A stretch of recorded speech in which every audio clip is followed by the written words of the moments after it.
কিন্তু আজকে হরতাল তো সরকার বিরোধী, এর মধ্যে আমরা যাবো কেন? চোখ বেটা, নেতারা বলেছে যেতে হবে এবং যাবি। এনে ধর। কি ব্যাপার? এই জর্দার ডিব্বা দিয়ে কি হবে? আরে বেটা, জর্দা না, ককটেল বোম। রাস্তায় পুলিশ এসে যখন মিছিলে বাধা দেবে তখন মিছিলের মধ্যে ছুঁড়ে মারবিস। আমাদের মিছিলের মধ্যে আমরাই বোম ছুঁড়ে মারবো? আরে আমাদের মিছিলে আমরাই তো মারবো। আমাদের লোক যখন মরবে আমরা তখন বলবো পুলিশ আর সরকারের গুন্ডা বাহিনী আমাদের নিরীহ ছাত্রদের মেরেছে। না, আমি এসব মারতে পারবো না। কেন? দাঁড়াও, আগামীকাল সারা দেশে হরতাল ডাকা হয়েছে। আমাদের তরফ থেকে শহরের বিভিন্ন পয়েন্টে অবস্থান নিতে হবে। কোনো মতেই যেন একটা রিক্সাও চলতে না পারে। হরতাল সফল করতে হবে। দু একজন ছাত্র যদি মারা যায় তাতে আমাদের লাভ। কিছু ছাত্র অ্যারেস্ট হতে হবে, তাতে আন্দোলন আর তুঙ্গে উঠবে। হরতাল হরতাল হরতাল হরতাল হরতাল হরতাল হরতাল হরতাল হরতাল হরতাল হরতাল হরতাল চলছে চলছে। তোমরা যাও, আগে বড়। এই যে সোনার চান, কোথায় যাচ্ছ তোমরা? কেন? আমরা ক্লাসে যাচ্ছি। আজ কোনো ক্লাস হবে না, ভার্সিটিতে মিছিল চলছে। আজ হরতাল। হরতাল? কিসের হরতাল? ভার্সিটিতে কোনো হরতাল ডিক্লেয়ার দেয়নি। দেয়নি, এখন দেবে। মিছিল নিয়ে আমাদের পল্টন যেতে হবে। কিন্তু আজকে হরতাল তো সরকার বিরোধী, এর মধ্যে আমরা যাবো কেন? চোখ বেটা, নেতারা বলেছে যেতে হবে এবং যাবি। এনে ধর। কি ব্যাপার? এই জর্দার ডিব্বা দিয়ে কি হবে? আরে বেটা, জর্দা না, ককটেল বোম। রাস্তায় পুলিশ এসে যখন মিছিলে বাধা দেবে তখন মিছিলের মধ্যে ছুঁড়ে মারবিস। আমাদের মিছিলের মধ্যে আমরাই বোম ছুঁড়ে মারবো? আরে আমাদের মিছিলে আমরাই তো মারবো। আমাদের লোক যখন মরবে আমরা তখন বলবো পুলিশ আর সরকারের গুন্ডা বাহিনী আমাদের নিরীহ ছাত্রদের মেরেছে। না, আমি এসব মারতে পারবো না। খেলছো কেন? হরতাল হরতাল হরতাল হরতাল দোকানপাট খুলবে না। হরতাল হরতাল হরতাল হরতাল আমাদের দাবি হরতাল হরতাল হরতাল হরতাল দোকানপাট খুলবে না। আমাদের দাবি হরতাল হরতাল আমাদের দাবি আমাদের দাবি হরতাল হরতাল। আপনাদের ক্যাম্পাসের বাইরে যাওয়া নিষেধ। আপনারা মিছিল করুন, হরতাল করুন, আর যাই করুন, ক্যাম্পাসের ভেতরে করুন। আমরা মানি না, মানব না।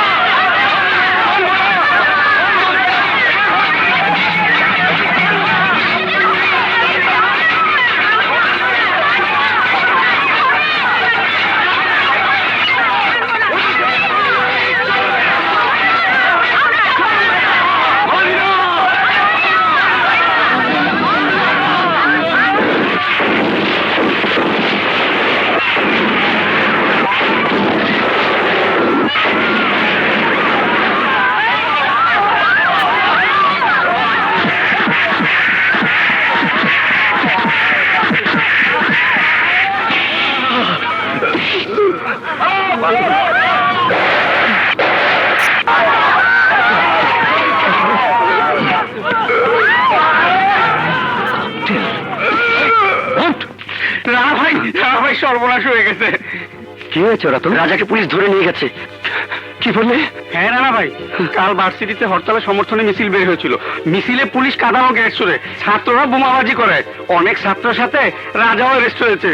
নকিব কাল ঢাকা গিয়েছিল, ওই খবরটা নিয়ে এসেছে। হ্যাঁ রানা ভাই, কথাটা সত্যি। আমি এক্ষুনি ঢাকা যাব। না, ঢাকায় আপনি গিয়ে কিছু করতে পারবেন না রানা ভাই। একমাত্র এমপি সাহেব রাজাকে ছাড়াতে পারবে। এমপি সাহেব? হ্যাঁ রানা ভাই, চলুন আমরা তার কাছে যাই। ঠিক আছে, চলো। শোন, তুই দোকান থেকে আর বাবা যদি আসে, বাবাকে এসব কথা কিছু বলবি না। চলো। চেয়ারম্যান সাহেব, আমার জায়গাটা সেটেলমেন্ট অফিসার হানিফ সাহেব জোর করে দখল করে রেখেছে। এই দেখেন আমার সব কাগজপত্র। কাগজপত্র দিয়ে কাজ হবে না সাইফুল, দখল মুক্ত করতে হলে লাখ দুয়েক টাকা লাগবে। হ্যাঁ, আমার নিজের জমি নিজের দখল পেতে 2 লাখ টাকা লাগবে। হ্যাঁ? তাহলে চেয়ারম্যানের কাছে এসেছে কেন? কোর্ট কাছারি করো, 10 বছর কেস লড়ো, 20-25 লাখ টাকা খরচ করে 10 লাখ টাকার জমি ছোড়াও। আরে বেটা, এই টাকা উপর থেকে নিচ পর্যন্ত দিতে হয়, তারপর কাজ হয়। হ্যাঁ, ঠিক আছে, আপনি আমার জমিটা ছায়া দেন, টাকা আমি দেবো। ঠিক আছে, 1 লাখ টাকা অ্যাডভান্স দিয়ে যাও, বাকি টাকা জমি দখলে পরে দেবা। যাও। হ্যাঁ, চল চল। এই, তোমরা কি চাও? আমরা একটু এমপি সাহেবের সাথে দেখা করতে চাই। কি ব্যাপার আগে আমাকে বলো। না না, তোমাকে বললে হবে না। এই জাফর, আয় তো। হ্যাঁ, চল। কি ব্যাপার, কি হয়েছে? তুমি প্রফেসর আসাদ চৌধুরী বড় ছেলে না? জি। কি ব্যাপার বলো তো? আমার ছোট ভাই রাজা 7 দিন হলো ভার্সিটিতে পড়তে গেছে। গতকাল হরতালের সময় ক্যাম্পাসে ছাত্রদের সাথে পুলিশের সংঘর্ষ ঘটে। পুলিশ অন্যান্য ছাত্রদের সাথে আমার ভাইকেও ধরে নিয়ে গেছে। তোমার ভাই কোন পার্টি করে? না না, আমার ভাই কোনো পার্টি করে না, ও কোনো রাজনীতি করে না। একটা তো নীতি করতেই হবে। ঠিক আছে, তোমরা তো গ্রামেরই ছেলে, তোমাদের জন্য তো কিছু করতেই হয়। দাও, আমি এমপি সাহেবের সাথে কথা বলে আসি।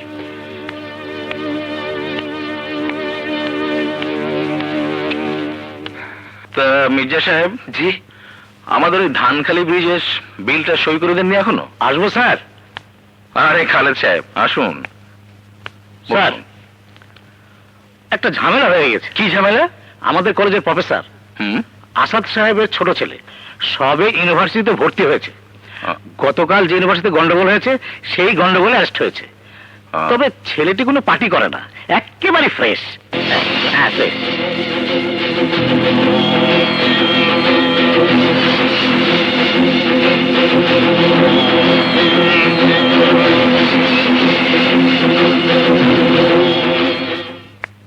রানা, তোমার ভাই যদি কোনো দল করত তাহলে ছাড়াতে সুবিধা হতো।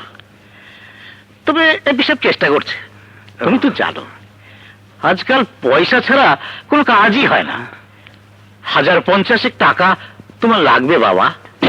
এত টাকা আমি এখন কোথায় পাবো? আরে ক্যাশ না থাকলে তোমার বাজারের ওষুধের দোকানটা কোথাও বন্ধক রেখে টাকা জোগাড় করো। এই মুহূর্তে হঠাৎ আমি কার কাছে যাব? কি আমাকে এত টাকা দেবে? ঠিক আছে, ঠিক আছে, গ্রামের ছেলে বিপদে পড়লে তো আমাদেরই দেখতে হবে। মানে একটা কাজ কর, বন্ধকি দলিল করে ওর একটা সই নিয়ে রাখ। হ্যাঁ, ঠিক আছে। টাকা আমি পাঠিয়ে দিচ্ছি, তুমি বরং থানায় চলে যাও। বিশেষ করে স্যার, আমি কিছু জানি না। ওরা আমাকে ক্লাস থেকে ধরে মিছিলে নিয়ে গেছিল। বেটা, ইচ্ছে না থাকলে কেউ কি জোর করে কাউকে মিছিলে নিয়ে যেতে পারে? সরকারের পতন ঘটাবে, আন্দোলন করো, হরতাল করো। বিশ্বাস করি স্যার, আমি হরতাল করতে আসিনি, আমি আন্দোলন করতে আসিনি, আমি লেখাপড়া করতে এসেছি। আমার বাবা মা আমাকে অনেক কষ্ট করে ইউনিভার্সিটিতে ভর্তি করেছে। সব কথা কম। বাবা মা কষ্ট করে তোমাদের লেখাপড়া শিখতে পাঠায় ঢাকায়, আর তোমরা এখানে আন্দোলন করো, হরতাল করো, গাঁজা খাও, ফেন্সিডিল খাও, পাবলিকের গায়ে বোমা মারো। সত্যি বলছি স্যার, আমি বোমা মারিনি। সব বেটা, তাহলে তোর সামনে বোমার ব্যাগ পড়েছিল কেন? আমি কিছু জানি না স্যার, মারামারি সময় আমি পড়ে যাই, পড়ে গিয়ে দেখি আমার সামনে বোমের ব্যাগটা। দারোগা সাহেব, আমার ভাই রাজাকে ইউনিভার্সিটির এলাকা থেকে ধরে নিয়ে এসেছেন। ও এখন কোথায় আছে? ওই ঘরে মেরামত করা হচ্ছে। বল হারামজাদা, কোন পার্টি করিস? বল কোন পার্টি করিস? স্যার, আপনার ভুল আসছে।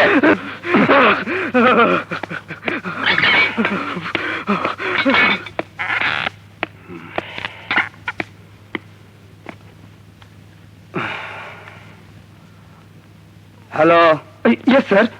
জি স্যার, জি স্যার। ও মিছিলে ছিল স্যার। ঠিক আছে, ঠিক আছে। আসসালামু আলাইকুম স্যার। ওই দেখো তো। হ্যাঁ স্যার। কাশেম, ভেতর থেকে রাজাকে নিয়ে এসো। জি স্যার।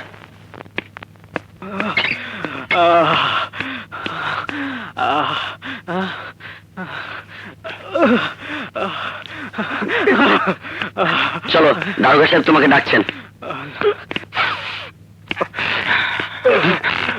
রাজা, রাজা, ভাইজান, ভাইজান, আমাকে মেরে ফেললো ভাইজান, ভাইজান আমাকে। আহা, এখানে কান্নাকাটি বন্ধ করুন, তাড়াতাড়ি ওকে এখান থেকে নিয়ে যান, না হলে আবার নতুন ঝামেলা হবে। যান যান যান যান।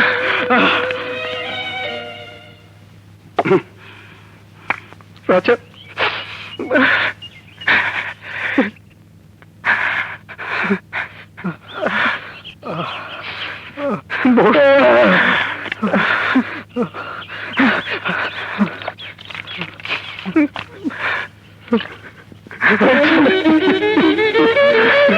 ভাইজান, ওরা আমাকে মেরে ফেলেছে, ওরা আমাকে মেরে ফেলেছে।